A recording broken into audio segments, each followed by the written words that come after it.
I'm trying to save you. We're getting slaughtered. You need to get us off this beach.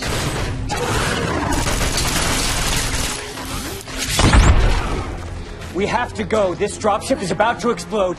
We have to go now. In Edge of Tomorrow, an officer finds himself caught in a time loop in a war with an alien race. I'm Jerrod Kingery, along with Kiko Martinez from cinesnob.net. So what do you think of Edge of Tomorrow?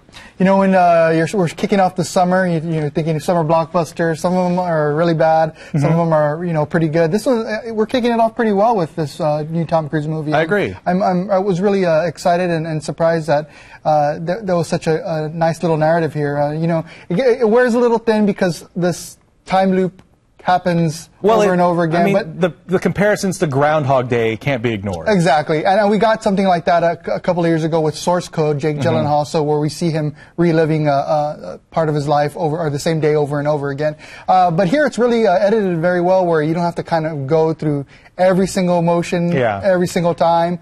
And there's some scenes that are really funny. I was surprised with some of the comedic elements, and Tom Cruise kind of holds his own with that. But a really fun and exciting movie.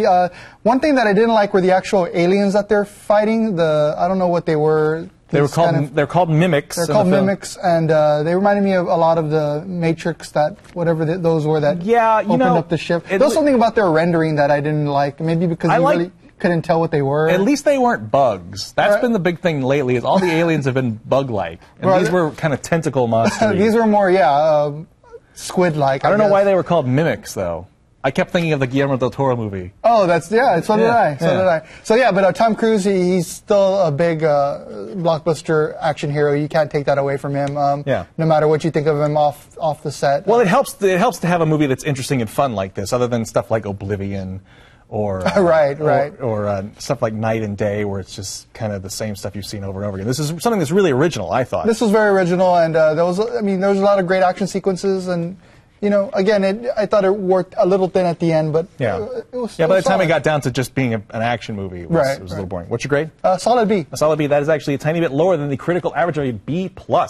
All right, remember, before you head out to the theater this weekend, be sure to check out the rest of our reviews and our podcast at cinesnob.net.